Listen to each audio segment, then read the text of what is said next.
Je vais donc partager mon écran. Donc, bienvenue à c'est notre quatrième atelier WISE. Merci à tous d'être là. Aujourd'hui, comme je le disais tout à l'heure, nous allons parler de la gestion de temps. Donc, je vais partager mon écran, nous allons discuter. Je vais apporter des points, des choses que j'ai apprises, de formations que j'ai faites.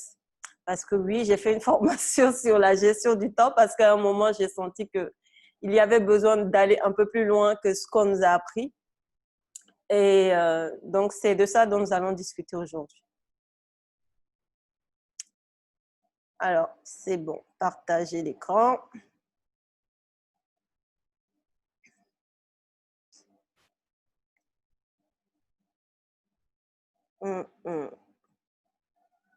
Excusez-moi, je vérifie juste ça.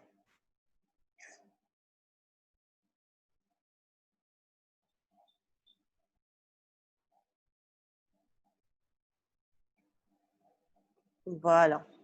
Est-ce que vous voyez bien mon écran?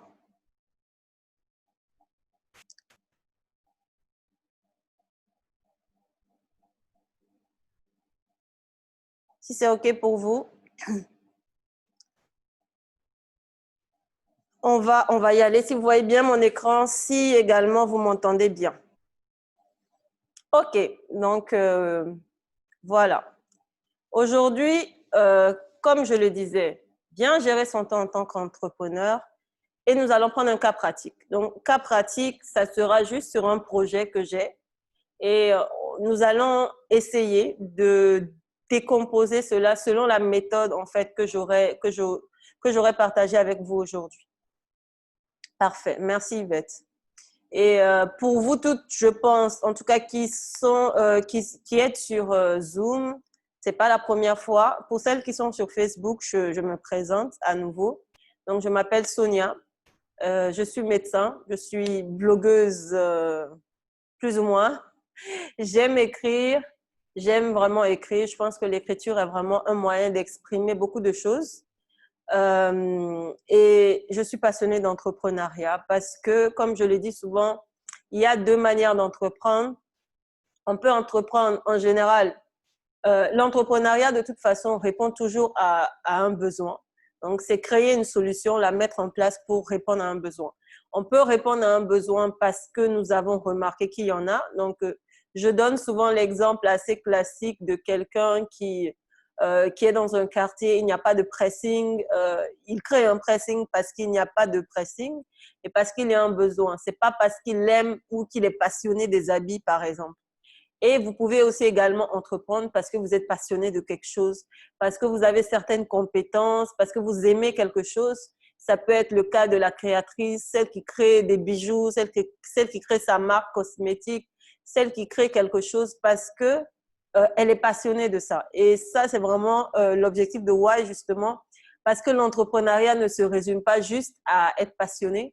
Il y a tout un tas de compétences qu'il faut avoir quand vous entreprenez. Vous devez gérer la trésorerie, vous avez l'administratif, vous avez aujourd'hui la communication, vous avez le marketing. Et l'objectif de Why, justement, c'est d'accompagner des entrepreneurs à pouvoir gagner de l'argent avec leur activité, il faut le dire, à pouvoir faire grandir leur activité et à s'épanouir. Parce que quand vous entreprenez, parce que vous êtes passionné, plus vous allez vous épanouir dans ce projet, plus dans votre vie de manière générale, vous serez épanoui. Donc ça, c'est l'objectif. Nous avons fait plusieurs ateliers. Nous avons fait un atelier sur la communication. Comment je prends mon projet, mon entreprise, comment je peux communiquer sur les réseaux sociaux, comment je peux communiquer au travers du digital. C'était notre premier atelier. Nous avions pris le cas donc de Nature Dem avec Priska. Ensuite, nous avons fait un atelier de manière générale. Nous avons parlé du marketing, comment se faire connaître en tant qu'entrepreneur, quelle technique marketing, comment est-ce que je fais pour me faire connaître. C'était notre deuxième atelier. Nous avions pris le cas de Cécitastic, qui est une pâtisserie, je ne vais pas dire virtuelle, mais une pâtisserie, oui, virtuelle, enfin en ligne. En troisième lieu, nous avons pris le cas du marketing avec un freelance. Et ça, je vous conseille de le réécouter. C'est possible. Je peux vous donner les liens si vous n'avez pas encore écouté la vidéo ou du moins écouter l'atelier, regardez l'atelier. Aujourd'hui, toujours dans la même lancée, nous allons parler de la gestion du temps. Et par rapport à la gestion du temps, si vous venez d'arriver dans l'entrepreneuriat, vous allez voir beaucoup de ressources sur la gestion du temps. De manière générale, tant que vous n'avez pas de projet particulier de vie, la gestion du temps n'est pas un gros souci, un gros challenge. On a l'habitude de dire qu'il y a des choses que l'école ne nous a pas apprises. C'est la gestion de l'argent, la gestion du temps, la gestion des relations. Et l'école ne nous a pas forcément appris à gérer notre temps. On avait notre emploi du temps, vous venez, vous suivez vos cours. Ensuite, c'est vous qui vous organisez à la maison pour réviser vos examens. Chacun a sa technique. Ensuite, vous êtes dans la vie professionnelle, vous commencez à jongler entre votre famille, votre boulot, vos enfants, etc. Et quand vous avez maintenant un projet particulier, vous vous retrouvez peut-être devant un challenge ou bien quelque chose de particulier, vous vous rendez compte, ce qui se passe très souvent, c'est quoi? C'est que les gens ont des idées, ils ont de très bonnes idées. Ils disent, ah, j'ai une idée d'un tel projet, je veux faire ça, ça, ça, ça, ça. Vous revenez 2 ans, 3 ans plus tard, ils n'ont rien fait. Ils n'ont rien fait, c'est resté dans leur tête. Et ils vous diront, ah oui, mais j'ai pas le temps, vous savez, tu sais, les enfants, tu sais, le boulot, la vie, les parents. Et ça, c'est aussi parce que très souvent, on a le degré d'importance du projet. Parce que quand quelque chose est important pour vous, vous y mettez beaucoup, beaucoup plus de temps, beaucoup plus de... Vous renoncez à certaines choses pour ça. Et, OK, attendez. Est-ce que vous voyez bien? Je vais agrandir la diapo, excusez-moi.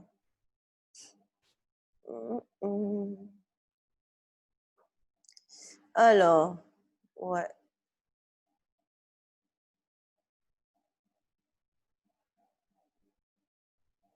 OK, là, je pense que ça doit être mieux. OK. Et c'est vraiment dans ce cadre-là que nous abordons aujourd'hui la gestion du temps parce que vous avez un projet d'entrepreneuriat, même les freelances. Quand je parle d'entrepreneuriat, c'est vraiment très large. Ça, c'est un blog que je vous conseille. C'est le blog de Mathieu Desroches. J'en ai déjà parlé dans l'atelier précédent par rapport au freelance, justement, parce que c'est un freelance en gestion du temps, de manière générale en productivité, pour les entrepreneurs, pour également les professionnels, les salariés. Mais vraiment, il a beaucoup de ressources. C'est vrai, c'est des articles. Vous pouvez trouver des ressources sur YouTube, justement, aussi par rapport à la gestion du temps. Mais franchement, moi, personnellement, j'ai beaucoup appris sur ce site-là, sur cette plateforme. Donc, c'est vraiment quelque chose que je peux vous conseiller. Et j'ai fait une formation sur la gestion du temps. J'ai fait une formation en début de l'année 2020, justement, parce que j'avais certains challenges, je vais aller plutôt vite. Enfin, par rapport à ça, j'avais certains challenges. Alors, moi, je suis multitasking. J'ai beaucoup de projets qui évoluent un tout petit peu en même temps. Et à un moment, c'était juste compliqué de pouvoir naviguer entre ces projets. Comme je l'ai cité là, j'ai ma vie personnelle, j'ai mes activités que je fais en bénévole et j'ai eu vraiment,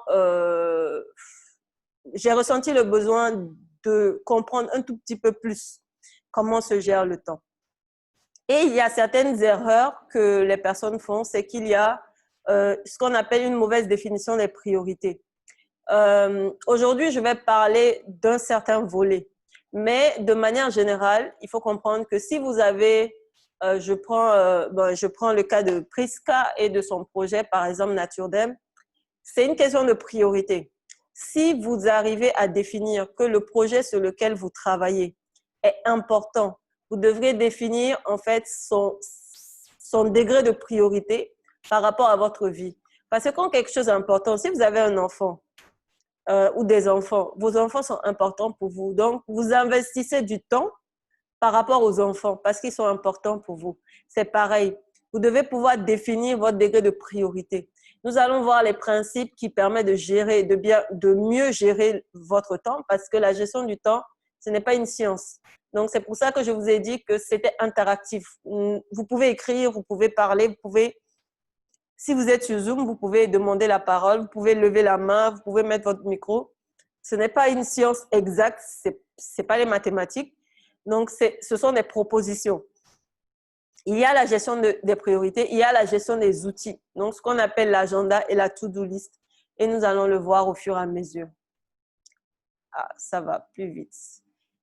La gestion du temps est très importante, je le répète. Tout simplement, il y a des, on va dire, des phrases assez typiques que vous avez dans le milieu de l'entrepreneuriat. On dit bien gérer son temps, c'est plus important que de bien gérer son argent. Parce que le temps, bon, dans l'adage populaire, on dit le temps, c'est de l'argent. C'est pas tout à fait vrai. Mais mal gérer votre temps, vous n'allez jamais aboutir à vos projets. Vous allez vous rendre compte au bout de 4 ans, 5 ans, qu'en réalité, vous n'avez rien fait. Dans 10 ans, 15 ans, vous aurez d'autres priorités. Et en fait, comme on dit souvent, le cimetière est l'endroit le plus riche de la Terre parce que tous les rêves se retrouvent là. Donc, si vous comprenez ça, vous vous mettez en tête que, bon, je dois quand même être beaucoup plus sérieux par rapport à cette gestion du temps. Et nous allons voir un tout petit peu au fur et à mesure quelques principes de gestion du temps que nous allons développer au fur et à mesure. J'ai eu à aborder ce thème dans le groupe privé Wise et j'avais bien aimé, nous allons revenir dessus, la phrase de Mavi, donc Mavi qui théoriquement a dû finir son atelier. Mavi qui avait donné franchement une phrase que j'avais trouvée intéressante et que je cite là. Nous avons 5 principes pour bien gérer son temps ou pour mieux gérer son temps. Le premier principe, c'est qu'il faut être réaliste. Il faut être réaliste, il faut connaître ses différents rôles et en tenir compte. Nous allons le détailler tout à l'heure, mais c'est quoi ces différents rôles? Ce sont les différentes fonctions que j'occupe dans la vie.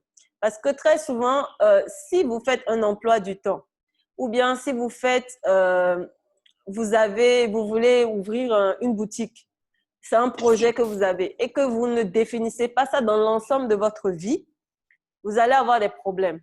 Il faut connaître les différents rôles. On va le détailler et être réaliste. Ça, c'est le premier principe. Le deuxième principe, c'est qu'il faut se connaître. Il faut se connaître. La plupart d'entre nous, je pense, en tout cas ont plus de 20 ans, il faut connaître sa manière de fonctionner. Il y a des personnes qui sont plus du matin, il y a des personnes qui sont beaucoup plus du soir, il y a des personnes qui peuvent travailler chez eux, il y en a qui doivent forcément travailler dans un environnement qui leur rappelle un bureau. Il faut connaître sa manière de fonctionner. Parce que si vous prenez quelque chose qui est extérieur pour venir, en fait, l'imposer à votre manière de faire, quelque chose qui va demander que vous changiez radicalement de manière de fonctionner, vous allez tenir 2 semaines et puis après, basta. Vous allez totalement oublier. Vous n'allez plus le faire. Donc ça, c'est le deuxième principe.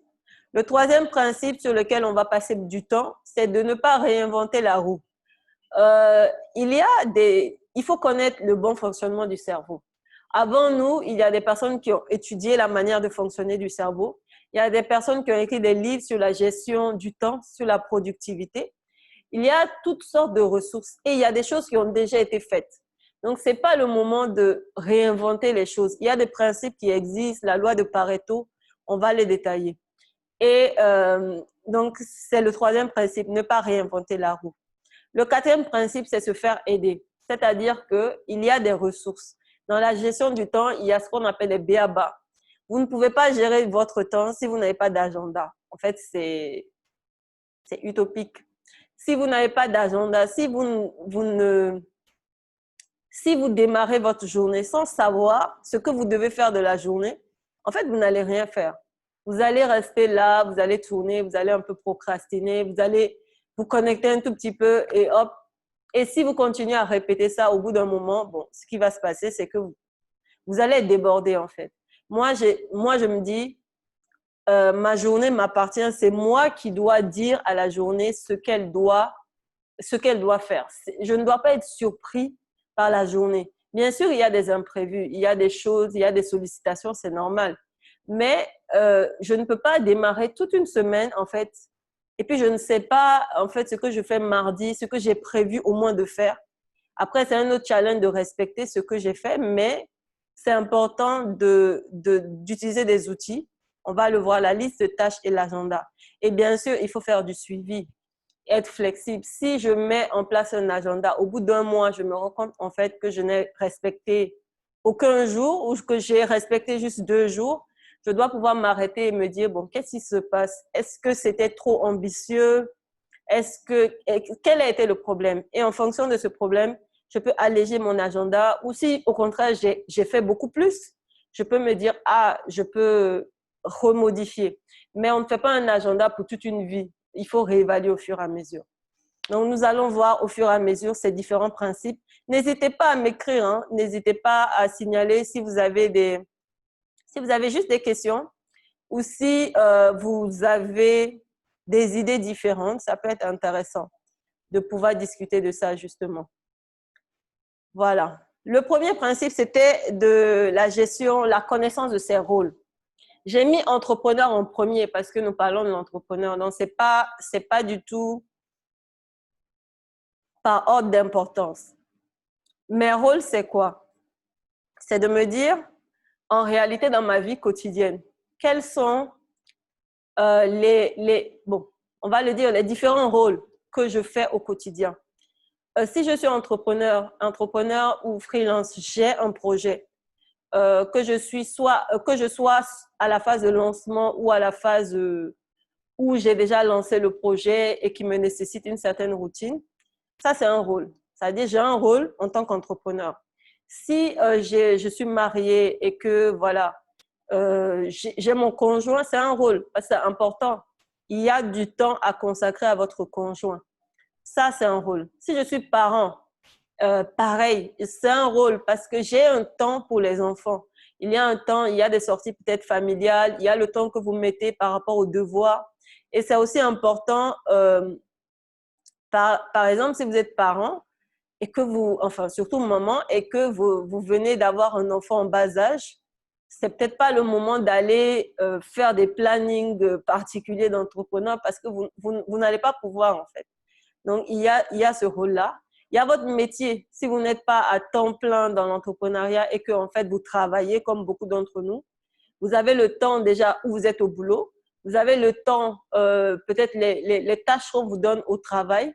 Tout ça, c'est important. Si vous avez des activités bénévoles, vous êtes dans une association, vous êtes dans votre vie spirituelle, que vous soyez voilà, dans votre église, dans votre mosquée, enfin, dans toutes sortes d'associations vous êtes, ça également, c'est quelque chose. Vous devez en fait identifier ces différents rôles-là. Et l'objectif, c'est quoi? C'est que vous puissiez définir de manière sereine, sans pression. L'idée, c'est d'être équilibré. Ça ne sert pas à grand-chose de se dire, je vais travailler 20 heures par semaine sur mon projet, alors que je suis mariée, j'ai 3 enfants, je travaille, je suis dans une association 2. Ça peut se faire, hein, ça se fait, mais disons que ça nécessite une certaine discipline. Donc, vous, en définissant vos différents rôles, vous les écrivez. Ça vous permet de voir à peu près combien d'heures par semaine vous pouvez consacrer au projet que vous avez. De manière claire, enfin, de manière en tout cas assez globale. C'est pas pour vous…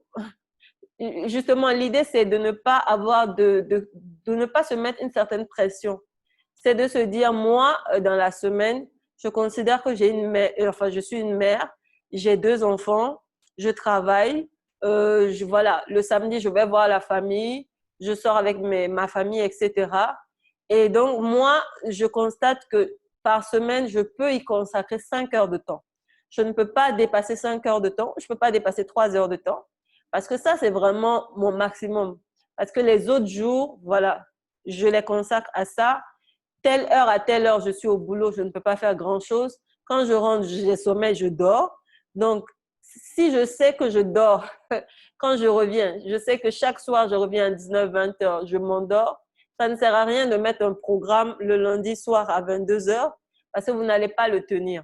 Donc ça, c'est vraiment la première étape pour pouvoir justement savoir le nombre d'heures par semaine que vous êtes prêt à y consacrer. Oups, ah, ça va vite. Ensuite, une fois que vous définissez les différents rôles que vous avez et que vous pouvez dire, bon, moi, par exemple, dans l'exemple que je vais prendre, j'ai défini, par exemple, 5 heures par semaine que je peux prendre pour travailler sur ce projet-là. Maintenant, c'est à moi de me connaître. Je me connais comment? À quel moment je travaille le mieux? Est-ce que je travaille le mieux le matin, le soir, à midi? Moi, particulièrement, je suis une personne du matin. Je travaille mieux le matin. Je travaille sur des choses plus difficiles. Je suis plus productive le matin. Je le sais parce que au cours des études, c'est comme ça que j'ai fonctionné. Et donc, j'ai une certaine facilité à plus travailler le matin. Je peux travailler le soir, mais je sais que les tâches peut-être les plus difficiles, j'aurais tendance à les mettre le matin parce que je suis plus productive. Ça également, c'est quelque chose qui est propre à vous, qui n'est pas identique chez tout le monde. Il faut voir dans quelles conditions. Quand vous êtes aussi, quand vous regardez les ressources sur l'entrepreneuriat, on vous parlera de mettre un peu de musique, de la musique douce, le bruit des océans, le bruit des vagues. Il y a vraiment des applications parfaites. Il y a même un site qui s'appelle Freedom qui est parfait pour ça. Vous avez toutes sortes de belles musiques reposantes et on vous dit, voilà, dans cet environnement, vous êtes plus productif. C'est bien, ça marche chez certaines personnes, mais pas chez d'autres. Moi, quand je mets de la musique, ça me distrait. Quel que soit le type de musique, ça ne me sert pas à grand-chose. Ça me distrait. J'ai besoin d'être dans le calme. Et ça aussi, c'est quelque chose qui est propre à moi.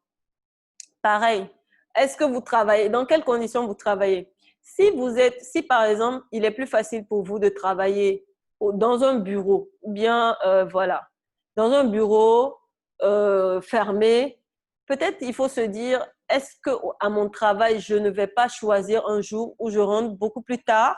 Là, je suis au bureau, je peux me concentrer et puis étudier, plutôt que de rentrer à la maison et vous savez qu'à la maison, vous n'arrivez pas à travailler. Il y a des personnes qui ne peuvent pas travailler à la maison parce que quand elles sont à la maison, voilà, elles ont envie de regarder la télé, elles ont envie de faire autre chose que de travailler. Ça ne sert à rien non plus de mettre des programmes costauds le soir chez vous à la maison si vous savez que dans votre nature, ce n'est pas l'endroit idéal pour travailler.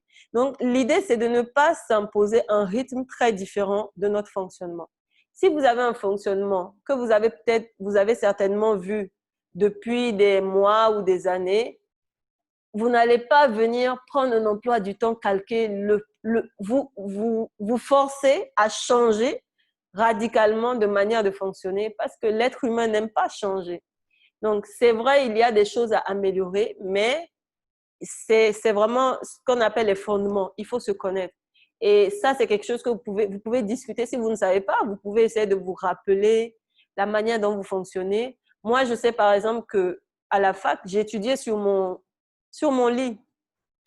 Ça ne m'a jamais fait dormir. Si je sommeille, je dors 10 minutes, 15 minutes, je me réveille. Mais j'étudiais sur mon lit. Je ne m'assois pas sur un bureau à étudier. Alors que bon, voilà, de manière générale, pour étudier, on vous dira, il faut vous asseoir sur un bureau, il faut t'asseoir sur une table, sinon tu vas dormir. Mais moi, c'est pas comme ça que j'ai fonctionné.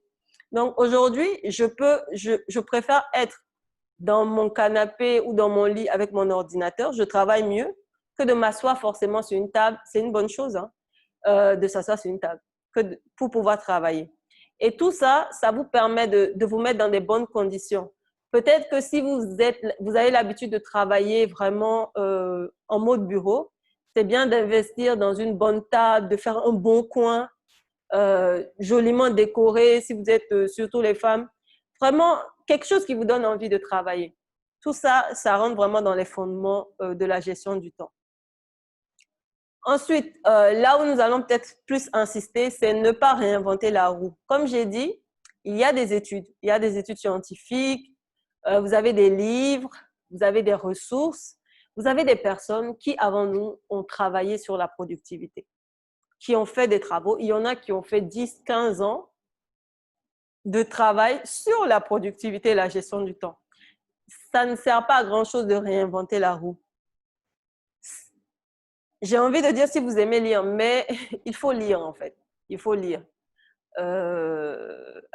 Bon, ça fait cliché, mais c'est un peu utopique de travailler sur certains projets sans lire, parce que la lecture va vous ouvrir l'esprit, va vous permettre de savoir comment font les autres. Si vraiment vous n'aimez pas du tout lire, il y a des ressources vidéo que vous pouvez avoir. Donc ça, ce sont des livres assez classiques. Quand on parle de gestion du temps, c'est vraiment les livres classiques. Ce n'est pas des livres encore très, très poussés. Mais c'est des livres qui vous donnent des habitudes de ce que font certaines personnes par rapport à la gestion du temps, de comment ça se passe. Et ces livres-là, on va détailler certains principes.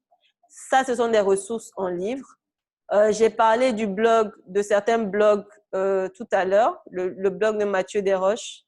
Et vous avez ce qu'on appelle les principes de gestion du temps, les lois de gestion du temps. Il y en a 6 principales. Je ne sais pas si vous avez déjà entendu parler de ces lois. Ça serait une bonne chose de pouvoir éventuellement en parler. Ah oui, merci, merci. Ah, je ne savais pas que tu étais connectée. Merci, MFA. Il y a Mina qui dit qu'il y a des livres audio qui peuvent être utiles à ceux qui trouvent difficile de lire. C'est vrai, il y a des livres audio. Vous pouvez les écouter voilà, en allant au travail, vous pouvez les écouter chez vous. Ça passe en boucle. Et il y en a aussi qui ont des mémoires qui sont auditives, donc qui retiennent mieux comme ça. Donc ça, l'idée, c'est pour vous, c'est d'ouvrir votre esprit et de pouvoir vous exposer à différentes choses. Donc ça, c'est vraiment une bonne chose. Merci pour ton message. Vous avez, vous avez les lois. Donc, vous savez ce qu'on appelle la loi de Parkinson. La loi de Parkinson nous dit quoi? Elle nous dit qu'une tâche a toujours tendance à prendre le temps qu'on lui accorde. Donc, ça, c'est assez clair, on va dire. Hein. Je ne sais pas ce que vous en pensez. Merci, Anna. Effectivement, il y a des podcasts, des livres audio. Tout ça, ça peut vous aider. Ça dépend. Moi, il y a même des plateformes. Il y a une plateforme qui s'appelle Cooper, qui est une plateforme de résumé de livres, où vous pouvez même avoir… en gros, c'est quoi? Un livre, ça peut faire 300 pages. Des fois, vous ne savez pas trop si le livre va vous être utile, si vous allez aimer. Sur cette plateforme, vous avez des résumés. Donc, ils ont résumé les livres pour donner les idées essentielles. Donc, vous pouvez également lire ces petits résumés ou vous pouvez aussi avoir ces petits résumés en audio. Donc, ça vous permet également de vous faire une idée. Est-ce que vraiment… Parce que des fois, vous savez, tout le monde peut parler d'un livre et vous n'allez pas du tout aimer. Au lieu d'acheter le livre entier pour vous rendre compte que vous n'aimez pas, vous pouvez également avoir… Il y a l'audio et il y a l'écrit. Et ce n'est pas très cher. Donc, attendez, je vais écrire le nom si vous ne connaissez pas. Moi, j'avais trouvé ça vraiment top. Hein. Donc, ça aussi, ça peut aider. OK, pour la loi de Parkinson, elle dit que plus vous disposez de temps pour faire une activité, plus vous êtes tenté d'utiliser tout ce temps. C'est vraiment ça. C'est-à-dire qu'en réalité, quand vous dites, bon, moi, on vous demande, vous avez un projet, je veux ouvrir une boutique. OK, quand est-ce que tu veux ouvrir la boutique? Je ne sais pas, bon, peut-être d'ici 6 mois. Vous allez prendre 6 mois pour l'ouvrir. C'est-à-dire que le temps que vous allez dire, quand vous allez dire, je dois rendre, d'ailleurs, vous vous rendez compte, hein, quand vous avez un travail, quand vous a donné au boulot, vous avez le week-end, vous dites non, j'ai tout le week-end pour rendre mon travail. En réalité, le dimanche soir, vous n'aurez pas fini parce que vous avez dit que vous aviez tout le week-end. Donc, psychologiquement, vous êtes préparé à ce que ça soit tout le week-end. Mais si, par exemple, vous aviez dit, OK, j'ai jusqu'au samedi midi pour rendre ce travail, vous allez en fait vous organiser de manière à ce que d'ici midi, vous rendiez ce travail. C'est ça qui fait que les gens travaillent plus dans l'urgence. Des fois, dès qu'on vous dit, ah non, on a besoin de ça pour 18 heures, à 18 heures, vous le faites. Mais quand on ne vous donne pas des deadlines ou bien quand vous-même, parce que là, c'est votre projet, personne ne viendra vous dire, vous avez besoin de ça d'ici, je ne sais pas moi, d'ici un mois. Quand c'est votre projet, vous tout seul, vous devez vous réorganiser de manière à ce que vous puissiez dire, merci Jessica, à ce que vous puissiez dire, au lieu de j'ai toute la journée, je planifie un bloc, ce qu'on appelle des blocs de temps. J'ai de 9 heures jusqu'à midi pour travailler sur mon projet. J'ai de 19 heures à 21 heures pour travailler sur mon projet. Je fais des blocs temps. Ça, c'est important. Ça, c'est le premier principe, ce qu'on appelle la loi de Parkinson. Vous allez trouver, il y a plein de lois, hein, mais c'est vraiment les 6 principales. La loi de Parkinson vous dit ça. Ensuite, vous avez ce qu'on appelle, alors, voilà, la loi de Murphy. Je pense que c'est bien la suite. Voilà, la loi de Murphy, toute simple, hein. Murphy n'a pas cherché vraiment très, très loin. Il a dit que toute chose prend plus de temps que prévu. En gros, si je me dis que j'ai 2 heures de temps pour je ne sais pas moi, pour programmer mes réseaux sociaux, j'ai 2 heures de temps. De manière générale, je risque de dépasser les 2 heures de temps. En gros, c'est ça, de manière très simple. Ça veut dire que vous, en tant qu'entrepreneur, ce que vous allez faire, c'est vous laisser une marge en plus. Si je me dis le dimanche soir de 19h, allez, bon, 18h à 19h, je m'occupe de programmer mes réseaux sociaux, il faut que je sache que si mon projet, c'est de faire 1 heure de temps, c'est très probable que je dépasse les 1 heure de temps parce que je vais peut-être être distraite, je vais peut-être regarder WhatsApp parce qu'il y a toujours une petite complication qui vient, qui fait que voilà, je prends plus de temps, etc. Ça également, je le planifie. Sur un travail que je sais que théoriquement, j'ai besoin de 2 heures de temps. Dans mon emploi du temps, je ne vais pas mettre 2 heures de temps pile. Je vais peut-être me dire, je mets 2h30, 2h45 ou 3 heures peut-être, en fonction du temps que j'ai. Ça, c'est la deuxième loi. La troisième loi, c'est qu'au-delà d'un certain seuil de travail, l'efficacité humaine décroît.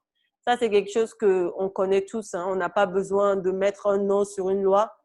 De manière générale, quand vous travaillez pendant plusieurs heures d'affilée, au bout d'un certain moment, vous devez faire des pauses. Parce que en réalité, votre cerveau, au bout d'un certain moment, il n'est plus aussi productif. Ce qui est recommandé, c'est de ne pas dépasser 1h30 d'affilée. C'est-à-dire que si vous faites des blocs temps, par exemple, je crois Cédric m'a dit qu'il avait, voilà, il pouvait travailler par exemple 3 heures de temps sur un projet chaque jour, par exemple 3 heures de temps sur son projet. C'est rare, ça dépend des personnes, de faire 3 heures de temps et d'être aussi efficace qu'au début. Donc, ce qui est conseillé, c'est peut-être après 1 heure, 1h30, faire une petite pause de 5-10 minutes et repartir. Mais ça, comme je dis, c'est vraiment personne dépendant. J'ai dit, il faut s'écouter.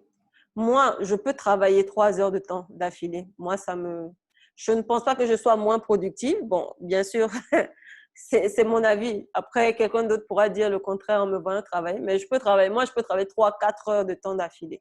Maintenant, j'ai appris à faire des petites pauses au bout de 2 heures de temps, 5 minutes, 10 minutes. Tu fais autre chose, tu prends quelque chose pour pouvoir t'aérer un peu et tu reviens. Donc ça également, ça vous permet en réalité de faire ce qu'on appelle des plages de travail réalistes. Voilà. La loi de Carlson dit qu'un travail réalisé en continu prend moins de temps et d'énergie que s'il est fait en plusieurs fois. La solution, c'est tout simplement d'éviter les interruptions. Donc, il faut éviter de s'arrêter toutes les 10 minutes. Et le truc le plus classique, c'est WhatsApp, c'est les réseaux sociaux. De manière générale, désactiver les notifications. Franchement, les notifications, c'est pas la peine. Les notifications, j'ai reçu un message, c'est pas possible. Vous pouvez choisir vous-même d'aller sur WhatsApp ou Facebook de temps en temps. Voilà, vous êtes libre, mais vous ne pouvez pas être en train de travailler, votre téléphone est à côté, tout le temps, on vous interrompt. Vous n'allez pas être très productif. Donc, de manière générale, évitez les interruptions et faites une tâche à la fois.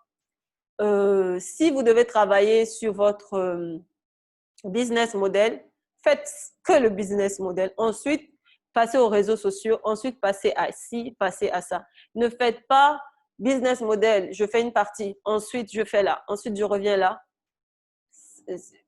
Vous allez avoir l'impression de travailler. C'est ce qui se passe souvent. Moi, la première, hein, franchement, ça pour moi, c'est un challenge parce que moi, je peux être en train de travailler sur quelque chose, j'ai une idée en même temps, j'ai envie de la faire. Je la fais. Ensuite, une autre idée. Ensuite, je reviens. Et en fait, ce que ça donne, c'est que vous vous sentez un peu épuisé alors que vous n'avez pas forcément travaillé mieux. Et ça, c'est vraiment un principe. C'est le fonctionnement du cerveau. Donc, voilà. Même si on dit que les femmes peuvent faire plusieurs choses à la fois, de toute façon, là, essayez vraiment de vous connaître et de voir comment est-ce que vous pouvez travailler.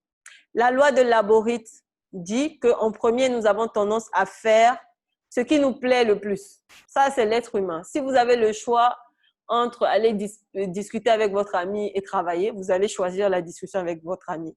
Parce que nous aimons nous faire plaisir et c'est normal. Ça veut dire que pour un entrepreneur, vos journées, vous devez mettre les tâches les plus difficiles en premier. Des fois, on se dit, je préfère commencer par le plus facile, aller vers le plus difficile. En fait, vous n'allez pas faire le plus difficile si vous faites ça. Vous allez commencer à faire les choses faciles et puis après, vous allez dire, oh là là, bon, après, je vais faire ça. Je vais mettre ça à 17h, puis à 19h, puis 22h, vous allez dormir. Le lendemain, vous allez recommencer encore par ce qui vous plaît. Donc, de manière générale, il faut mettre les tâches les plus difficiles, celles que vous n'aimez pas là. Celles que, voilà, qui sont difficiles que vous reportez depuis. Vous vous levez le matin, pap, je commence par ça. Au moins, c'est fait et vous passez à autre chose. Donc, ça, c'est vraiment, c'est vraiment ça, quoi. Moi, vraiment, je sais que ça m'a beaucoup aidé parce que je faisais le contraire. Je me disais, oh non, je vais commencer par le plus facile et puis après, je vais faire le plus difficile. Ça ne marche pas. La loi de Pareto, ça, c'est une loi que beaucoup de personnes connaissent, qui n'est pas typique à la gestion du temps. Mais pour la gestion du temps, elle dit que 20% de nos activités produisent 80% de nos résultats. Ça veut dire quoi? Bon, la loi de Pareto, je ne sais pas si vous la connaissez, mais en gros, par exemple, on vous dira que 20% de vos clients vous ramènent 80% de votre chiffre d'affaires. Donc, c'est à vous d'identifier ces 20% de clients et de focaliser votre attention dessus. C'est pareil. 20% de vos activités, ça veut dire quoi? En fonction de votre projet, de votre entreprise, de ce que vous faites, il y a des choses que quand vous les faites, ça permet de générer plus de valeur. Exemple, moi, j'ai par exemple un site, sur le site web, j'écris des articles. Le fait d'écrire des articles, pour moi, a plus de valeur que d'aller programmer mes réseaux sociaux. Les réseaux sociaux viennent soutenir l'activité que je fais. Si je n'écris pas d'articles, les réseaux sociaux ne me servent à rien. Donc, j'ai besoin d'identifier, moi, les activités qui ont le plus d'impact. Et ce sont ces activités-là sur lesquelles je vais focaliser le maximum de mon temps, sur lesquelles je vais travailler le plus. Il y a des choses, si par exemple, vous avez une marque cosmétique, le fait de fabriquer vos produits a plus d'impact que de gérer vos réseaux sociaux. C'est vrai. Même si les deux ont besoin d'être associés, mais vous devez comprendre, si vous comprenez ça, votre gestion du temps doit être en priorité sur ces activités-là. Ça ne sert pas à grand-chose de passer 3 heures, 4 heures de temps à faire un visuel Facebook. Là, j'ai parlé de Canva. Si vous devez mettre 3-4 heures à faire un truc sur Canva et que vous ne faites pas vos produits, ça va poser problème. Donc, il faut comprendre cela et ce que ça vous apporte par la suite, c'est de savoir déléguer. Ce qui n'est pas forcément plus rentable, entre guillemets, en matière de temps, ce qui va vous consommer du temps. Donc, en résumé, allez, c'est bon, je pense que je vais dans les temps. En résumé, dans les différents principes, vous devez planifier des blocs de temps et des dates limites. Au lieu de dire, j'ai toute la journée, j'ai une semaine, non. Dans ma semaine, j'ai 2 jours. J'ai lundi, j'ai jeudi pour travailler sur mon projet. Je ne dis pas j'ai toute la semaine. J'ai identifié mes rôles et je sais que moi, par exemple, j'ai besoin de 5 heures de temps sur ce projet. Pour les 5 heures de temps sur le projet, je peux travailler lundi de 19h à 22h. Je peux travailler sur le projet. Je peux travailler jeudi de 15h à 17h. J'ai planifié des blocs de temps et des dates limites. Je me laisse toujours une marge dans ma planification, au moins 30 minutes de plus au cas où je déborde. Ça me permet de ne pas être stressée. Et si j'ai plusieurs activités qui se suivent, je ne prends pas de retard pour le reste. Je fais des blocs de temps réalistes. Je ne vais pas faire 5 heures ou 7 heures d'affilée parce que je ne vais jamais le faire. Je fais une tâche à la fois et j'évite les interruptions. Ça veut dire que quand je travaille, je coupe mes notifications. Si possible, je laisse le portable un peu loin. Je me concentre sur ce que je suis en train de faire et j'essaie de faire une tâche par tâche, tâche par tâche. Je commence toujours par les tâches les plus difficiles. Les tâches que je ne veux pas, celles qui, quand j'y pense, voilà, je ne suis pas bien. Je commence par ces tâches. Et je focalise ma gestion du temps sur les tâches qui ont le plus d'impact par rapport à mes objectifs. Donc ça, c'est un peu, c'est le côté théorique.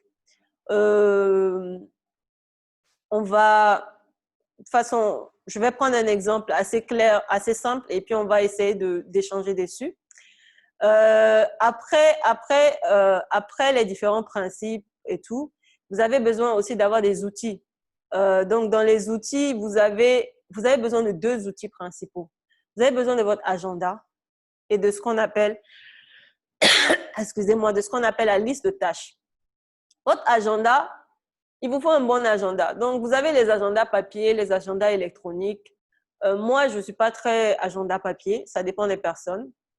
Mais l'agenda électronique, ça marche très bien. Vous avez le Google Agenda, qui est vraiment, pour moi en tout cas, qui est vraiment parfait. L'agenda va vous permettre de savoir ce que vous devez faire, ce qu'il y a à faire aujourd'hui et quand le faire. Donc, l'agenda, par exemple, électronique, allez, le Google Agenda. Je pense, je vais essayer attendez, de faire juste un exemple. Google Agenda, c'est un peu ça, hein? Donc je ne sais pas si vous connaissez. Ça vous permet un tout petit peu d'avoir une idée. Vous avez des blocs-temps. C'est un agenda qui est pratique, en fait, au niveau des blocs-temps. Donc, vous avez des blocs-temps qui sont là. Et l'avantage, c'est que c'est synchronisé. Donc, vous pouvez avoir votre Google Agenda. En général, on a tous une adresse d'email, Google Agenda sur votre ordinateur, sur votre téléphone. Vous pouvez vous donner des notifications. Moi, j'ai fait des plannings. Bon, là, j'ai supprimé parce que, bon, voilà. Mais j'ai fait des plannings avec des blocs-temps bien précis.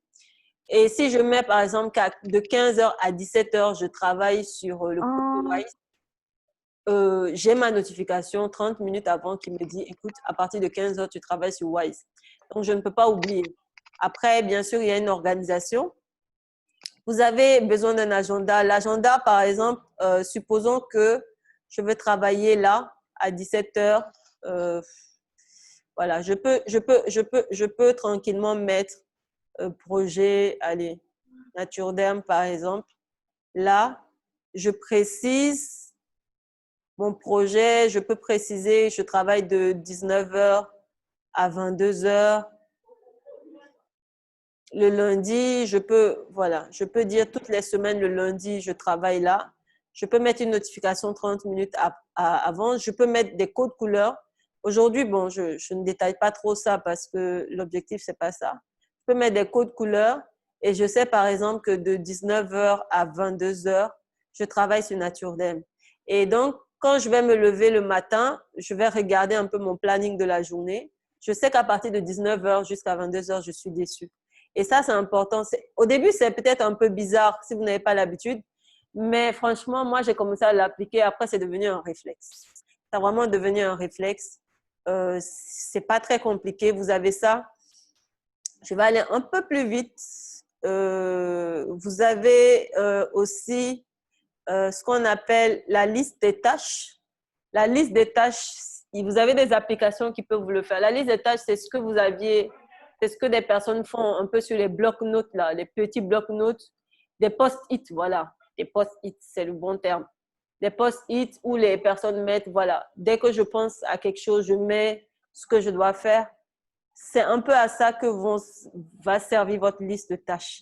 Et ça, en pratique, on va le voir pour que vous puissiez avoir une idée si vous ne connaissez pas. Mais vous avez des applications, hein. Vous avez Evernote, vous avez... Moi, sur ceux qui sont sur iPhone, vous avez l'application Rappel. Et ce qui est important dans la liste des tâches, c'est qu'une fois que vous définissez les tâches, vous pouvez préciser un tout petit peu les tâches que vous devez faire par jour. Bon, je ne vais pas être très théorique, on va avancer et voilà, je vais vous montrer. Donc, ce que vous devez faire, j'ai un projet, je veux créer un e-commerce. Moi, j'ai un projet, je veux faire un e-commerce.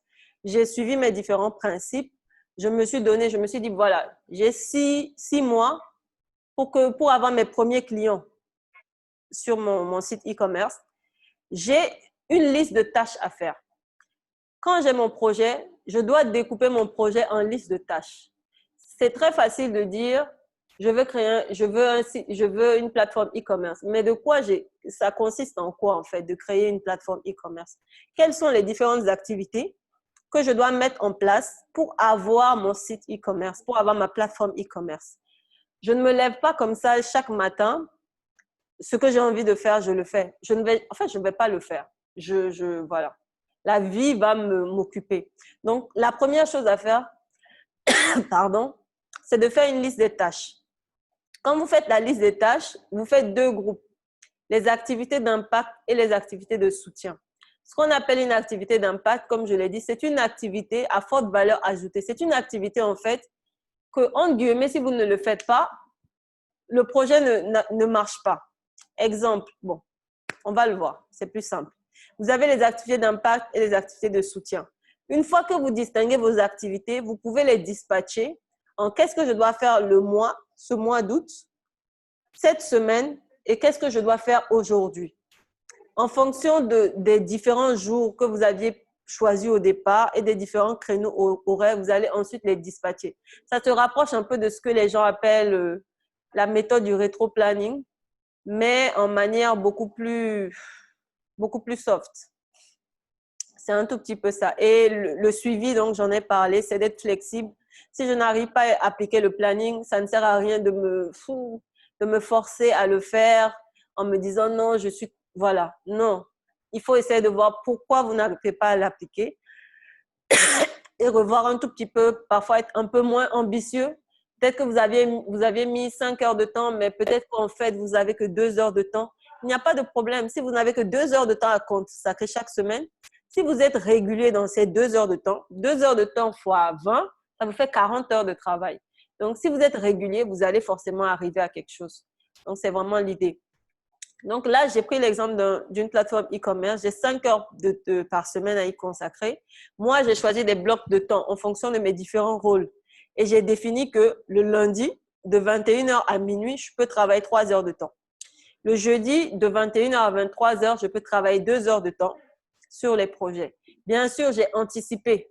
J'ai ajouté une petite marge. Donc, j'ai mis en place les différents principes dont je parlais un peu plus haut. Et l'objectif que je veux, parce qu'il faut se définir quelque chose dans le temps. Si je dis je veux faire une plateforme e-commerce, mais qu'en fait, je me dis, bon, un jour, je vais créer une plateforme e-commerce, voilà quoi. Je vais pas m'en sortir. Donc, c'est un peu ça. Il est possible d'utiliser la liste de tâches de l'agenda pour ne pas avoir plusieurs outils. C'est vrai. Après, moi, ça dépend des personnes. J'ai testé la liste des tâches. C'était bon. En tout cas, moi, je ne l'ai pas trouvé très, très intuitive. Hein. Mais ça dépend. L'idée, c'est vraiment de se simplifier avec les outils. Ça peut être vraiment quelque chose. On pourra faire un test peut-être un jour pour voir un tout petit peu à quoi ressemble l'interface. Mais merci, Jessica, pour ta contribution. Et exemple, je veux créer un site e-commerce, une plateforme e-commerce. Voici la liste des tâches. Souvent, les gens, ils disent, je veux faire du e-commerce et il reste, c'est un boulot, hein, c'est du travail. Donc, j'ai besoin de définir mon business model. J'ai besoin de créer ce qu'on appelle un site Internet test. Vous n'avez pas besoin, bon, ça, c'est un truc à part. Il y a Félix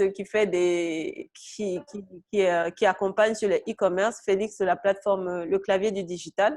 Mais globalement, vous n'avez pas besoin de créer un site Internet à plusieurs centaines de mille il faut toujours tester. Il faut tester votre concept, en fait, avant d'investir beaucoup, beaucoup d'argent dedans. Donc, je veux créer un site Internet test. Je dois définir ma stratégie marketing. Je dois créer du contenu parce qu'on en a parlé la dernière fois pour les freelances. Il faut être des créateurs de contenu si vous voulez vous démarquer dans le marketing par rapport à un freelance. C'est valable sur du e-commerce. Il y a beaucoup de plateformes e-commerce. Donc, je veux créer du contenu. Je veux définir mon personal branding. Tout ça, c'est une liste de tâches. Je veux faire, par exemple, un shooting photo. Je dois choisir mes produits principaux. Quel produit je veux vendre sur le e-commerce. Je dois choisir mes fournisseurs, les contacter, calculer les prix par rapport à ce qu'ils m'ont dit. Une fois que je calcule mes prix, quel est mon prix de vente, quelle est ma marge, choisir mes partenaires avec qui je vais livrer, qui va livrer mes produits, comment je fais ma relation client. Donc, vous avez tout ça, ce sont des exemples de tâches que je peux définir. Et ça, par exemple, de manière pratique, ce n'est pas le sujet de jour, mais si vous avez un projet, vous prenez une feuille en blanc, vous commencez à écrire. Voilà, je dois créer quelque chose. Quelles sont les différentes choses dont j'ai besoin? De quoi se décompose le projet? J'écris. Vous pouvez discuter avec quelqu'un parce que des fois, il y a des choses, on ne les voit pas. Mais en discutant avec quelqu'un à côté, la personne pourra vous dire « Ah non, tu as oublié de mettre ça, tu as oublié de mettre ça, tu as oublié de mettre ça. » Ça, c'est le premier pas, de toute façon, pour créer son projet. Et une fois que je fais ça, je définis ce qu'on appelle mes activités d'impact. Mes activités d'impact, c'est que par rapport à mon projet, définir mon business model, c'est la base, en fait. C'est la base. Si j'ai un mauvais business model, je ne vais certainement pas m'en sortir. Je vais mettre beaucoup d'énergie, mais ça va pas forcément être rentable comme je veux. Définir ma stratégie marketing, c'est une activité d'impact. Impact, la loi de Pareto. Donc, c'est une activité qui a une forte valeur ajoutée.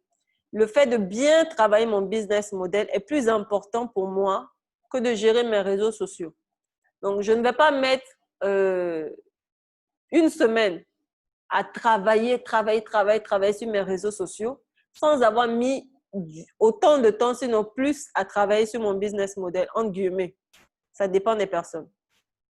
Définir ma stratégie, voilà. Tout ça, ce sont des activités d'impact pour mon projet. Calculer mes prix, ce sont des activités d'impact. Je ne peux pas dire à quelqu'un d'autre, toi viens, bon, bien sûr, on peut engager quelqu'un pour nous aider, par exemple, sur le business model, ou bien on peut demander de l'aide. Mais ce n'est pas l'autre personne qui est le porteur de projet qui va définir votre business model. C'est vous qui allez le définir. Par contre, faire la maintenance de votre site, gérer votre relation client, c'est une activité de soutien en fait. Ça vient après. Bien après, tout ceci, au fil du temps, ça se réorganise. Parce que quand je suis en phase de lancement, c'est pas pareil que si j'ai fini de lancer mon projet. Moi, j'ai un projet dans la traduction médicale qui s'appelle Firi Médical. Aujourd'hui, le projet, il fonctionne tout seul. Il ne me nécessite pas d'aller travailler. Je ne travaille pas plus de 2 heures par semaine sur ce projet-là. Et donc, ce n'est pas la même énergie que ça va me demander de lancer un nouveau projet. C'est tout à fait logique. Donc, voilà. Vous distinguez, je distingue. Ça, ce sont mes activités d'impact. Ça, ce sont mes activités de soutien.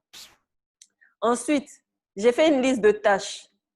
Une fois que je fais la liste de tâches, je me dis, dans l'ordre, donc ce mois, le mois d'août, je choisis une ou deux activités sur lesquelles je vais insister.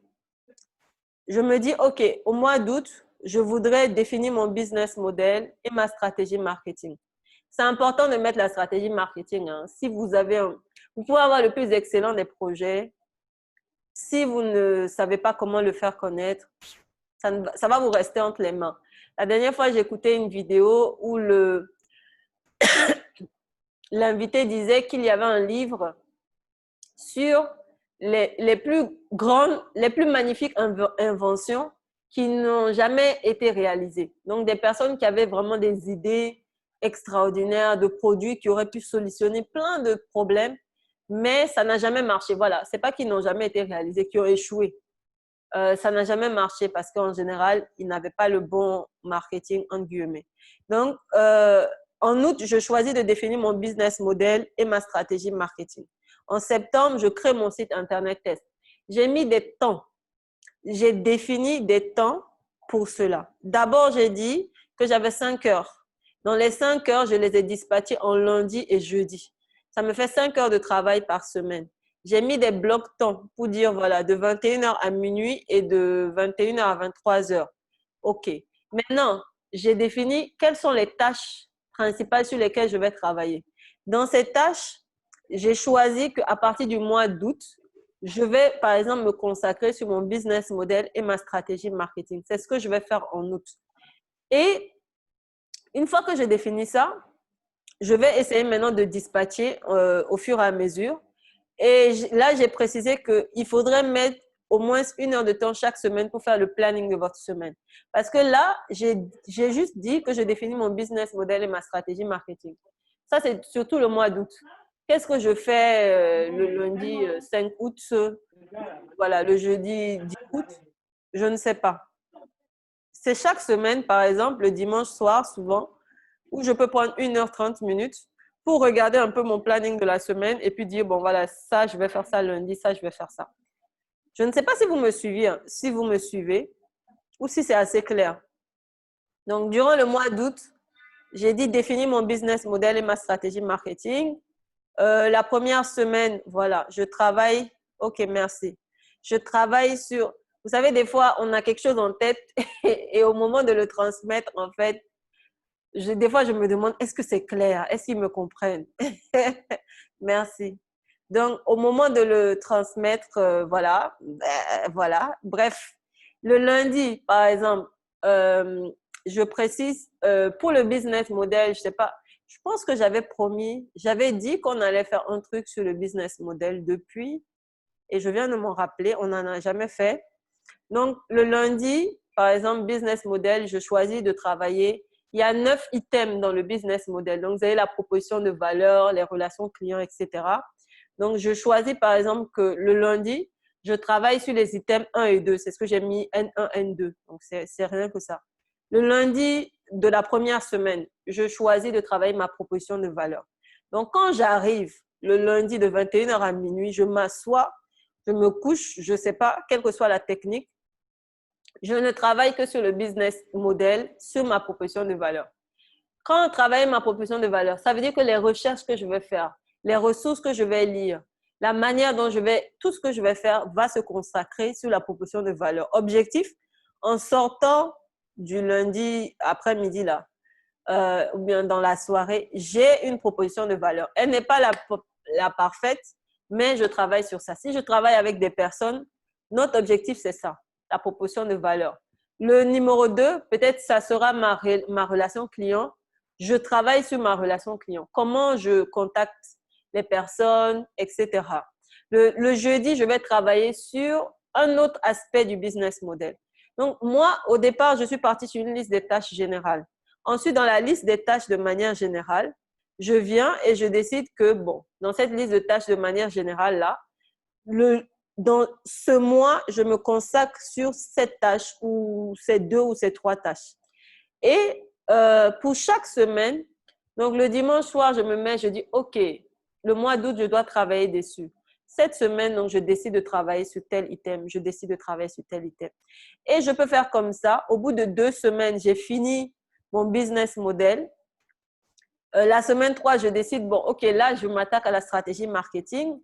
Le jeudi, je choisis, par exemple, de travailler sur l'administratif. Donc, ce qui est en administratif avec le e-commerce, s'il y a des papiers à fournir, si je dois gérer ma relation avec des plateformes de paiement, les Paydunia et autres. En fait, l'idée, c'est quoi? C'est qu'une fois que j'ai mis les blocs temps, je spécifie à ce bloc temps, entre guillemets, ce qu'il doit faire. Je ne viens pas travailler en mode, bon, lundi, je vais voir l'inspiration du moment. Moi, je le faisais, hein. Moi, je le faisais. Moi, vraiment, je venais, je peux dire, je travaille lundi matin sur ça. Et lundi matin, je travaille au feeling, quoi. Je viens et je dis, bon, là, j'ai envie de travailler sur ça. Oui, au bout d'un moment, c'est quoi? C'est que je travaillais beaucoup, mais je n'avais pas les résultats que je voulais avoir. Parce qu'au bout d'un certain temps, on se dit, ah, mais ça fait quand même 3 mois que je travaille sur ce projet, mais je n'ai pas l'impression que ça avance. Donc ça, c'est une discipline que vous devez aussi apprendre à faire. Et c'est pas très compliqué. Voilà, pardon, il y a un petit souci avec la souris. Donc, c'est un peu le cas pratique. La to-do list, malheureusement, je vais voir si je peux vous projeter ça rapidement. mais c'est un peu ça. Ça, c'est l'agenda. Donc, Google Agenda. Vous pouvez travailler ça. Moi, par exemple, là, je parlais de la phase de croisière, la phase de lancement. Une fois que votre projet sera lancé, là, c'est beaucoup plus simple. Vous pouvez dire, je travaille par exemple 2 jours par semaine sur mon projet. Lundi, je consacre à ce qu'on appelle les activités de soutien. Donc, si j'ai créé mon site e-commerce, j'ai mis les produits, le site tourne, j'ai tout mis en place. Le lundi, je peux choisir de créer du contenu ou regarder quelque chose. Et le jeudi, je peux me dire, OK, jeudi, je vais regarder juste l'administratif, regarder un peu la maintenance du site, etc. Mais quand je mets dans les activités de soutien, activités d'impact, aujourd'hui, c'est pas un atelier sur la délégation. J'ai écrit un article sur Wise justement sur l'importance de savoir déléguer. Mais il y a des choses que vous pouvez déléguer. Vous pouvez déléguer la gestion de vos réseaux sociaux. Ça, vous voyez un community manager, vous parlez avec lui, vous arrangez, vous lui déléguez parce que vous savez que vous gagnez entre guillemets, plus d'argent dans d'autres situations, dans d'autres activités que d'aller gérer vos réseaux sociaux. Ça prend du temps et c'est pas forcément tout de suite, vous ne voyez pas tout de suite l'impact. Et quelqu'un d'autre peut le faire mieux que vous. Donc, la maintenance du site, vous pouvez voir quelqu'un également qui va vérifier votre site. Est-ce que tout fonctionne? Est-ce qu'il n'y a pas d'attaque, des choses bizarres? Ça également. Donc, ça, ce sont les différentes activités. Alors, je ne sais pas ce qui se passe. Voilà. Donc, en résumé, c'est ça. Activité d'impact, activité de soutien. Faire une liste des tâches pour chaque mois, chaque semaine et aujourd'hui. Je vais essayer rapidement de voir si je peux vous projeter quelque chose sur la to-do list. J'ai dépassé de quelques minutes. Et ensuite, il faut personnaliser à sa manière de fonctionner. Il ne faut pas se donner des règles qui sont étrangères à notre manière de fonctionner. Donc, c'est un peu ça. Et l'idée, vraiment, je sais que parfois, comme ça, c'est un peu théorique. Ce que vous pouvez faire, c'est juste prendre un projet sur lequel vous travaillez et puis essayer de le décomposer. Et si vous avez besoin d'aide, moi, je suis disponible. Vous pouvez m'écrire. On pourra essayer de voir comment on peut s'aider ou bien, en tout cas, comment je peux vous aider, ce que je peux apporter comme contribution. Vous pouvez aussi le poster dans le groupe, justement. Voilà, je veux travailler sur ça. Voilà une liste de tâches. Est-ce qu'il y a d'autres tâches? Vous allez vous rendre compte que d'autres personnes qui également sont des porteurs de projets pourront vous dire, ah, en fait, tu n'as pas pensé à ça, tu n'as pas pensé à ça. Et ensuite, on peut travailler sur votre timing, comment vous pouvez bien aménager pour pouvoir atteindre vos objectifs. L'idée, c'est quoi? C'est de se dire, si moi, je vais travailler sur mon site e-commerce à partir du mois d'août, c'est de me dire, d'ici le mois de janvier 2021, par exemple, ou février, j'ai fini. Donc, c'est vraiment l'objectif, c'est de pouvoir vous dégager le cerveau, ne pas être toujours dans cette course, parce que tout le monde court. Moi, le temps, c'est pour moi quelque chose de, de particulier. Tout le monde court après le temps, on n'a jamais le temps. Et un matin, on se réveille, tu te réveilles, tu as 50 ans, tu as 60 ans, et en fait, tu n'as jamais fait tes projets. Et c'est vraiment dommage, en fait. C'est vraiment dommage. Donc, c'est vraiment l'idée. Alors, la liste des tâches, effectivement, comme Jessica l'a dit, il y a Google Agenda qui propose une liste de tâches. Moi, j'ai bien aimé certaines applications parce que ça vous permet aussi de les cocher facilement. Par exemple, si je mets lundi, je travaille sur mon business model numéro 1, numéro 2, proposition de valeur, par exemple, j'écris dans ma liste de choses à faire lundi, proposition de valeur. Une fois que je l'ai fait, je valide, je l'ai fait. Franchement, ça vous donne un sentiment vraiment très, très intéressant, en fait. Vous dites, waouh, j'ai pu le faire, j'ai pu le faire. Bref, il y a des applications, comme j'ai dit. Vous pouvez le faire à Google Agenda. Il y a plein de manières de faire. Ceux qui sont très papier, vous pouvez aussi vous faire avec le papier. Faire votre agenda, préciser ce que vous devez faire chaque jour. J'avais acheté un planeur. Voilà, ceux qui ont des planeurs aussi, vous pouvez le faire. Mais comme je dis, il faut rentrer dans sa manière de fonctionner. Moi, je suis très digitale et j'ai essayé le papier. Ça n'a pas marché. Hein. J'ai fait ça une semaine ou deux. Après, j'ai totalement oublié. Alors que sur mon téléphone, c'est plus simple, j'ai des notifications, voilà. Donc, ça dépend des personnes. Donc, en gros, c'est un peu ce que je voulais partager avec vous. Donc, je ne sais pas si vous avez des questions. Alors, c'est sur Facebook, mais dans le groupe, et je n'ai pas du tout… Je vais voir un tout petit peu ce qui se passe.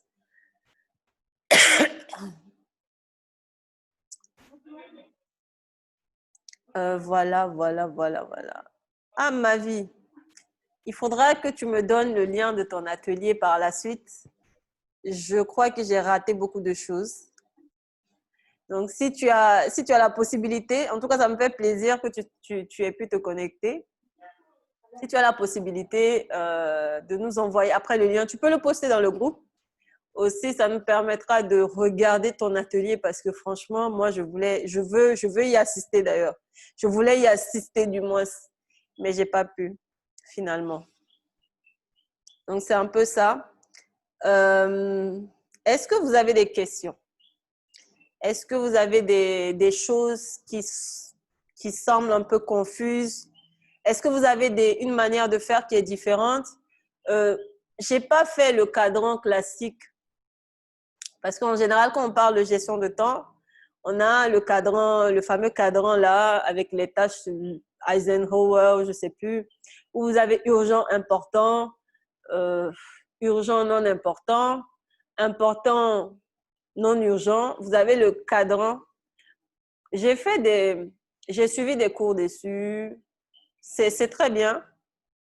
Ça marche dans sa vie de manière générale. D'accord, ok, merci ma vie. Ça marche de manière générale, ces différents cadrans-là. Par exemple, dans votre vie de tous les jours, comment vous gérez si vous avez des sollicitations, vous devez aller chercher les enfants à l'école, on vous appelle pour un travail qu'il faut rendre aujourd'hui. C'est très bien d'avoir ce cadran urgent, important. Je ne sais pas si vous connaissez ça. Urgent, important, urgent, non important, etc. Mais j'ai testé pour les projets. Franchement, c'était pas très pratique. Après, c'est chacun sa manière de faire. Mais en faisant vraiment, en gros, c'est quoi? Je définis mes heures disponibles. Je planifie des blocs temps précis. J'ai des jours et des heures où je travaille sur le projet ça. Je travaille sur tel projet. Cédric, par exemple, peut dire, moi, je travaille sur Adoric tous les jours de 15h à 18h. Peu importe tout ce qui se passe. Bien sûr, si vous êtes malade, vous êtes malade. Mais de manière générale, voilà, je travaille tel jour dessus. Ensuite, pour mon projet, j'avais pris le cas d'Adoric, justement, qui avait fait voilà, son projet par rapport à sa plateforme que j'avais proposée. Si par exemple, il se dit, je dois créer mon portfolio de création de contenu par rapport à l'illustration, je sais que par exemple, le lundi, je travaille de 15h à 18h. Je travaille par exemple sur le site internet. Mardi, je travaille sur le choix des différentes ONG avec lesquelles dont je veux illustrer les messages. Mercredi, jeudi, je travaille sur l'illustration. Vendredi, je les poste. En fait, c'est bien défini. Vous avez des blocs temps, vous avez des activités et vous savez que ces activités ont plus d'impact. Maintenant, les activités de soutien, je vais y consacrer moins de temps. Je vais consacrer 1 heure de temps, 2 heures de temps peut-être. Et si je peux, si j'ai les moyens de me le permettre, je délègue. Moi, la comptabilité, je sais, pardon ma vie, mais la comptabilité, par exemple, c'est, voilà quoi. Moi, c'est compliqué. Je peux avoir une idée, mais je ne vais pas le faire. Je vais le déléguer. C'est important, mais pour moi, c'est pas une activité d'impact parce que le fait de faire ma comptabilité ne me fait pas, entre guillemets, avoir plus de clients. C'est un peu ça. Et une fois que je définis tout ceci, après, moi, je le dégrade. J'ai ma liste de tâches, je définis des jours et je sais qu'en suivant ces tâches-là, au bout d'un certain moment, j'aurai fini une phase du projet. Donc, c'est vraiment l'objectif. Et ça vous permet globalement d'avoir vos différents rôles, votre vie personnelle, votre vie de couple, votre vie familiale, votre travail, sans vous prendre la tête, d'avoir l'impression de tout le temps travailler sur votre projet, tout le temps. Maintenant, si vous avez plusieurs projets comme moi, bon là, ça c'est un autre… Dans le groupe, le sondage, la majorité avait plus de 3 projets. Donc, quand même. Ah, ça s'est bloqué. Oh, oh. Est-ce que vous m'entendez? Oui. Est-ce que vous m'entendez? Ça bug un peu par moment de mon côté.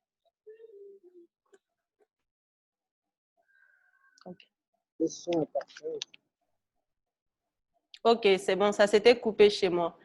Ok, je suis désolée, j'ai dépassé, voilà. Ah bon, ça s'était bloqué chez moi. J'ai dépassé un peu de temps. J'ai juste une… Attendez, je vais juste voir. Oui, la matrice d'Eisenhower. C'est tout à fait ça, ma vie. Donc, c'est vraiment… Voilà, c'est quelque chose qui est vraiment propre aux différentes personnes. C'est quelque chose qui marche très bien en fonction des personnes. Chacun teste. En productivité, vous testez. Vous retenez ce qui marche chez vous. C'est vraiment ça. Mais il y a vraiment différents principes. Merci, ma vie. Mina, ok. D'accord, ouais, tout à fait. D'accord. Merci pour ta question. Ok, ouais, je pense que ça buguait aussi de mon côté. Alors, il y a Mina qui demande, ça serait intéressant d'avoir un retour d'expérience de ceux qui travaillent et qui sont entrepreneurs. La majeure partie. Alors, quel est votre plus grand défi? Comment atteignez-vous la personne dans votre travail et réussissez à réaliser vos projets d'entrepreneur?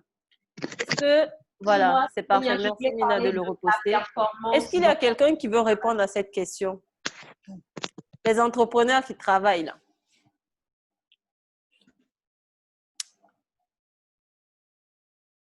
Est-ce que vous avez bien compris la question de Mina? Ah, ok, d'accord. Tu voulais parler de la performance dans le travail et également du fait que ceux qui réussissent à réaliser leur projet d'entrepreneur, c'est ça? Comment coordonner le travail et les projets d'entrepreneur? Si j'ai bien compris. Est-ce que c'est ça? Ah, c'est Facebook. Allô Sonia, je ne sais pas si tu m'entends. Allô? Bon. Ok. Parfait. Merci Célestine sur Facebook. Ok, parfait. Ok, c'est bien ça. Donc, je vais répondre, en tout cas pour ma part, n'hésitez pas à écrire. Alors, comme je dis, l'atelier, c'était jusqu'à 18 h. Donc, si vous avez autre chose à faire, etc., il n'y a pas de souci. Merci David d'être là. Je pense que ce n'est pas la première fois. Paul, mon cher Paul. Paul a réussi à se connecter aujourd'hui. Ok, super. Ça me fait plaisir de t'avoir là. Donc, pour répondre à la question de Mina, elle voulait un retour d'expérience de ceux qui travaillent par rapport à leur performance dans le travail. Ok, bye Yvette, merci d'avoir été là. Ceux qui voulaient, je t'en prie, ceux qui travaillent et qui également entreprennent, comment ils réussissent un tout petit peu à réaliser leur projet d'entrepreneur et comment ils sont performants dans le travail. Elle voulait un retour d'expérience sur les plus grands défis. Je sais que quand vous travaillez et que vous êtes entrepreneur, vous avez un projet, en tout cas pour la plupart des groupes d'entrepreneurs dans lesquels j'ai été ou les discussions, le premier défi, c'est la gestion du temps. En fait, c'est la productivité. C'est vraiment le premier défi. Parce que quand vous êtes au travail, votre travail vous réclame une certaine, en tout cas pour la plupart des travailleurs, ça réclame déjà, ne serait-ce que par rapport à votre travail, un certain nombre de tâches. Si vous avez également besoin de progresser dans votre travail, parce qu'il y en a qui voilà, ont des objectifs professionnels où ils veulent évoluer dans ce travail-là, par rapport également au côté entrepreneurial. Donc, le premier défi, c'est vraiment de pouvoir gérer son temps, d'avoir plusieurs activités et de vraiment savoir comment j'arrive à naviguer entre ces différentes activités. Vous avez un challenge de plus que celui qui est à temps plein sur son projet, parce que celui qui est à temps plein a vraiment le temps de travailler sur le projet. Vous avez vraiment un certain nombre d'heures globalement pour travailler dessus. Et c'est d'ailleurs tout l'intérêt de pouvoir définir clairement quel temps, d'abord, la priorité. Est-ce que ce projet est vraiment important pour moi? Et pourquoi il est important pour moi? Quelles sont les valeurs? Pourquoi je fais ce projet-là? Pourquoi j'entreprends? Est-ce que c'est pour gagner plus d'argent? Est-ce que c'est pour, voilà, je veux gagner plus d'argent parce que je veux m'offrir des vacances ou bien je veux me donner plus de ressources, je veux, par exemple, que mon enfant aille dans une meilleure école, je veux m'acheter telle chose. Est-ce que j'entreprends parce que, voilà, c'est un truc familial, un truc que je rêve, dont je rêvais depuis que je suis petite. Donc, il y a la notion de priorité que je peux avoir et voilà. Et cette notion de priorité-là définit beaucoup de choses. Donc, ça, c'est un. Cédric, OK, bye. Bye, Cédric. Voilà.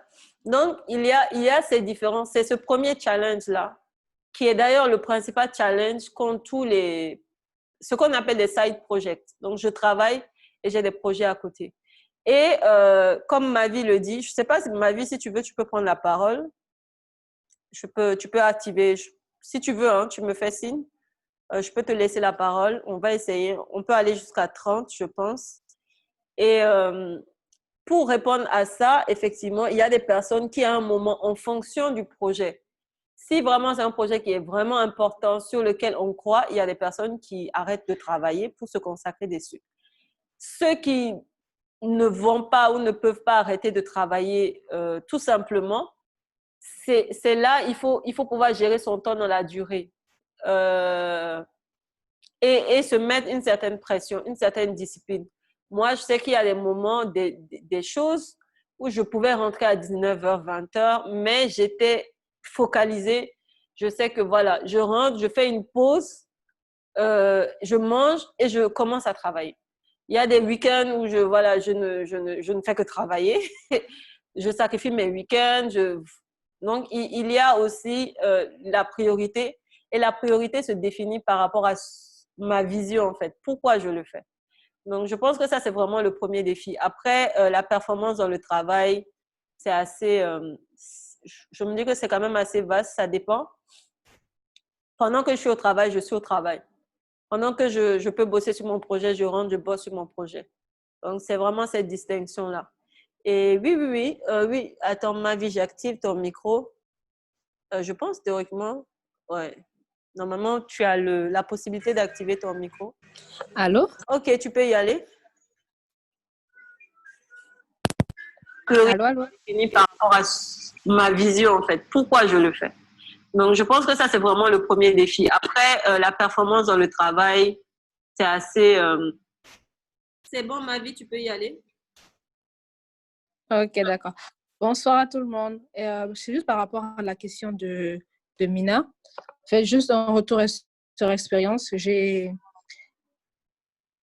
Avant que je ne puisse me consacrer, on va dire, à 100% sur mes activités, j'avais à un moment donné cumulé, on va dire, 3 activités à la fois.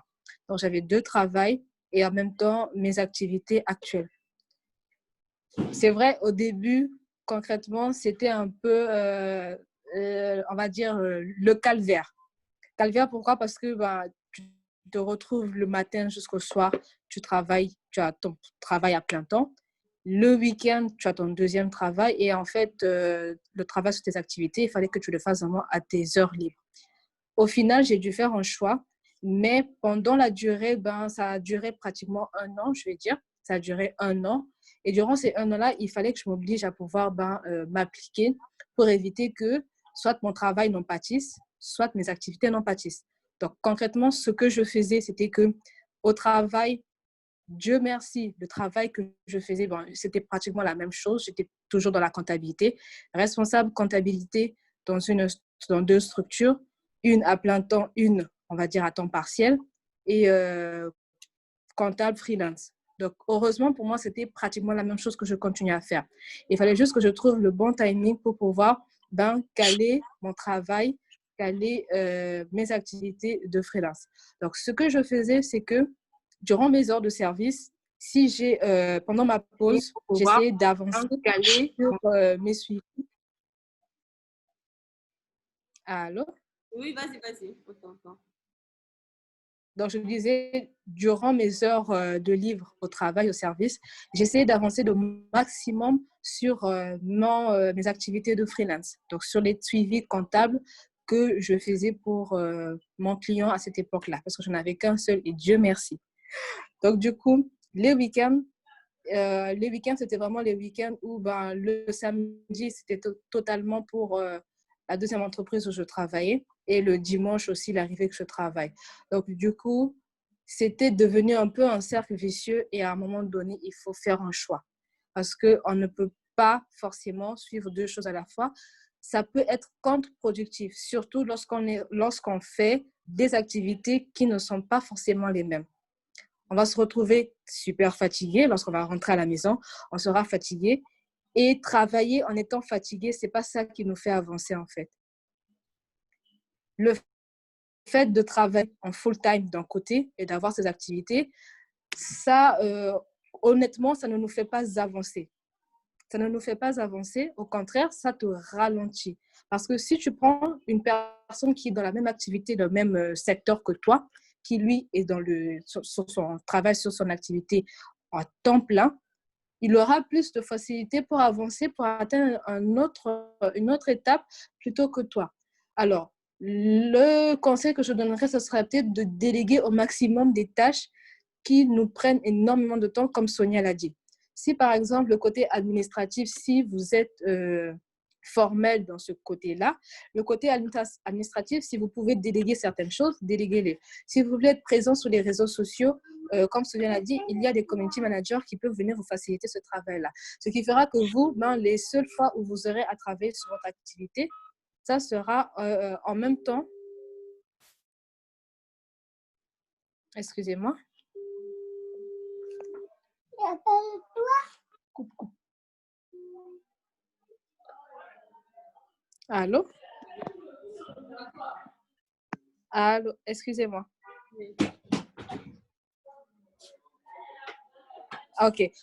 Donc, je disais, il va falloir à un moment déléguer et c'est ce qui peut nous permettre de nous en sortir parce que il y aura besoin de faire des sacrifices et les sacrifices, ce sera peut-être soit d'en pâtir nous-mêmes un peu sur notre santé, sur notre forme, sur notre vie sociale, notre vie familiale parce que tu vas revenir du travail, tu seras fatigué de chez fatigué. Il va falloir que tu travailles peut-être encore 1 heure, 3 heures ou bien que tu travailles toute la nuit. Et après, tu reviens encore, tu te lèves encore à 6 heures du matin, tu enchaînes encore avec un travail jusqu'à, ça devient un peu ça devient très fatigant pour ceux qui vraiment ont un travail pesant. Donc, il faut vraiment faire un choix à un moment donné et c'est le cas de figure dans lequel je me suis retrouvée. Et comment faire ce choix-là? C'est déjà en se préparant à l'avance. Avant de pouvoir quitter mon travail, ce qui s'est passé, c'est que je me suis préparée à ce que je puisse m'assurer au moins 4 mois où pendant ces 4 mois-là, je pourrais très bien vivre, avoir une source de revenus suffisante pendant 4 mois, tout en me penchant plus sur mes activités en fait. Donc, pour ma part, l'organisation, oui, j'ai commencé à m'organiser, mais ça ne suffisait pas assez. Ça ne suffisait pas assez. Il fallait que je fasse un choix. Et mon choix, ce n'est pas d'un coup que je l'ai fait. J'ai pris le temps de pouvoir me préparer parce que je sais que si tu quittes un travail où tu es payé chaque mois pour une activité où ce n'est pas encore clair, ce n'est pas encore bien sûr côté clientèle, côté rentrée d'argent, il faudrait que tu puisses te préparer. Donc, c'est-à-dire faire de l'épargne suffisamment. Moi, je suis partie sur 4 mois pour pouvoir tenir pendant 4 mois sans avoir à avoir peur. Et au final, je ne regrette pas trop mon choix, en fait. Donc, voilà un peu mon petit partage, mon petit retour d'expérience. C'est top. Merci vraiment. Merci pour la contribution. Donc, je pense que Mina a eu ses différentes réponses C'est vraiment ça, c'est vraiment l'organisation.